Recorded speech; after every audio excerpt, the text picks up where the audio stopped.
When we observe different ideas and phenomenon in the world, we can see it from an esoteric point of view or an exoteric point of view. Meaning either we can see it as something that is part of the whole, it's part of the self. All is self is the highest maxim. And from within that place, we can see that everything is a function of something that happens within the whole. Or we can see it as an exoteric thing, as something that it's like, this is self and what's happening, this is not self, this is something other than that. Now, this has brought my attention to this idea of the beast, if you will. You know, people are talking about this idea of like the mark of the beast. And if you get marked by this beast, then it's like you're forever condemned to this life of essentially like the underworld, right? If this beast gets you, it's not going to let you go. And from this exoteric point of view, it's really like giving power to this thing that we might not actually fully understand what this beast thing actually is. So I was reading this passage recently, and this book that I'm going to mention, this is called Awaken the World Within, written by Professor Hilton Hotema. This book from the 60s that is just full of all these occult gems. So one of them I want to share with you that sparked this idea with me. So here is cleverness. He who has the nous, N-O-U-S. Let him count the number of the beast, for it is the number of man, and his number is 666, right? You've all heard that before, 666, the number of the beast. And people see this number and they're like, that's evil, like that's Satan, that's the beast, and it's going to come and get you. It's this thing outside of you. I'd also like to add that the number 6 in the Enneagram is Venus. And Venus is like a wild Amazoness, but very much like the feminine. So if you talk about the feminine and the masculine, not like males and females, but the feminine and the masculine, the force behind those, the masculine is the spirit and the feminine is the flesh. Okay, so let me continue with this. The cleverness of this puzzle lies in its simpleness. The words, the nous, the familiar term in Greek philosophy for the higher mind or man, naturally suggests the correct answer. The phren, the cognate term for the lower mind or physical man. Okay, so now we're talking about the higher mind and the lower mind.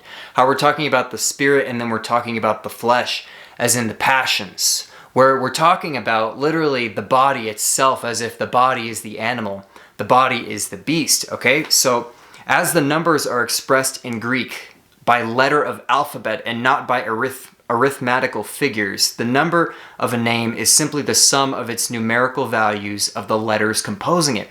Thus, the numerical value of the phren is 666. Okay? So based on this passage here, this is literally talking about how the beast is just the lower mind or the body, if you will, rather than the higher mind. So when people are talking about the mark of the beast and like the beast is going to take you, this is the passions. This is the body, the lower mind, the flesh overriding the higher mind. That's the esoteric viewpoint of what the beast actually is. Because, again, when we look at this from an esoteric point of view, there's not like a good one and a bad one. So when people are like spouting this news of Revelations, which comes from the Bible, which the Bible actually comes from apocalypsis, which is where these words were coming from. So apocalypsis, which was the original doctrine that came from the work of Apollonius, who was the original Christ figure, these were all methods of saying that it's just like the beast and the higher mind, the nous and phren, these are not good and bad. It's simply like the different layers of it, right? If the flesh gets out of control, in other words, if the beast gets out of control and the body's just doing, you have all these passions, you have these addictions, right? You get into all sorts of things you know you shouldn't by the higher mind, but the body can take over an individual and it can make them do sin and commit these divisions and do all of these crazy things because it's a wild animal, right? So when people are talking about the beast and they're saying, it's the mark of the beast, what the mark of the beast is for this divided consciousness that's coming and trying to conquer earth and conquer people and make them like separated from their higher self. They're basically saying, well, if we can mark them with something, we have to try to get them to give up their power. Because like I've said over and over and over, your power cannot be taken away. It has to be foregone. So they're going to try to train the higher mind to say, oh, the lower mind is now in control. And if we can keep doing things to them to try to like train them to actually get the lower mind out of control, then it's like, well, they're no longer taming their beast, so to speak. But that's all they can do, because these are beings that they have foregone their power. So they're no longer in their higher self. They're no longer in the higher mind. And so what they need to do is try to convince you, persuade you, coerce you into actually giving your power up to this consciousness that resides with the beast, right? So let's talk about that for a second, because there are two factions of consciousness going on. It's like there's a consciousness of the higher mind. In other words, people that are plugged into this aspect of the higher mind, and that higher mind having authority. I like even this word, the noose, because it's almost like a leash, right? You have this beast on a leash and it's tamed, right? You could think about like a dog, for instance. A dog is in some way like a lesser being than a human. And a dog can be some wild, feral thing that's going to come and it's going to cause all this chaos, but you can train a dog too. And a dog can be something that it's like you can live harmoniously with it. You can tell it to sit and it's going to sit. It's this type of thing where it's the same way that you can train your body.